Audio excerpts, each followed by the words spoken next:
Ye frame onuaba Mercy Adoma.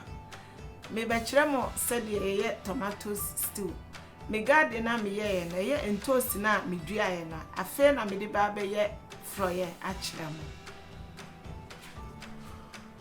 Yo, nti se ye benya ye tomatoes, ne ye nya ye garlic, ne ye nya ye basil, ne ye nya ye black pepper, ne ye nya ye nchene.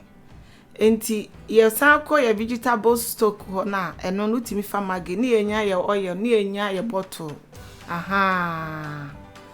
Enti sabre ye be wohoro ye ntosi ne ho. Na ye yiyi ntosi no ye dua na etuetue mu no. Aha, ye krine ni kama. Ne ye de egu ye chansin mu. Ti ye de gu ye chansin mu wi a yetimi edi sigya no so na ye hwe nsu agum. Ebehu sesei ehu wi a eyese entosi no wohwe edigu usoni yemu. Enti we hwe gu usoni yemu awie no eyese wo ye ni debium eyese oyiyi wo start se ubeyiyi eye u tomatoes ne ho kama. Aha, nti sesei me de fork na eyi sa ne hono na ewo hono ubetimi de wonsa eyi na de me ni je won se me de fork no ebe yi esanse metimi de fork na san enunum eyi green na hihye mfimfini no efre mu. Aha, na odi watre no enum kama na chese wafa eye wo brand eyi no kama hand one no na odi abrandi tomatoes no tino eyese wo brand nso ema ne fe kama na aba no efri mu. Aha, sede wa wo sipenu bia ne thickness ni nyina sede wo penu bia. Enti sese no ye de chansi esigya so ye ba betwitwa ye garlic na ye di egum. Garlic no emfa jeni fa garlic no.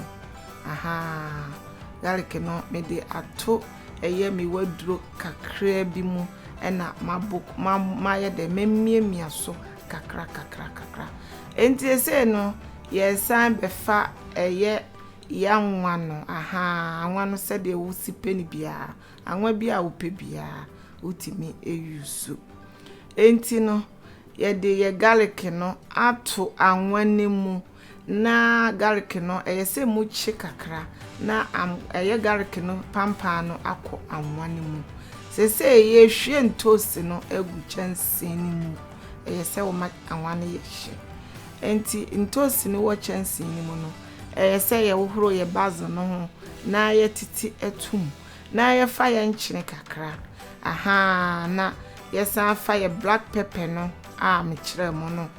Enti wo di black pepper na gum na yese wonya magi cube any cube bia wo pe bia vegetables one there ewo ho na wo di atum na wanum kama.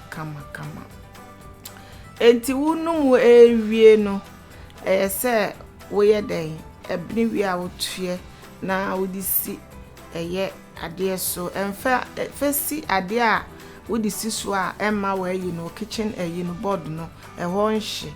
Aha, na uwi a wo pan no kakra bia na wa ye den wasabi egusu no wa taste wa weni age video no ho no na wa share na wa like na wa subscribe amame enti ndamase mama ba.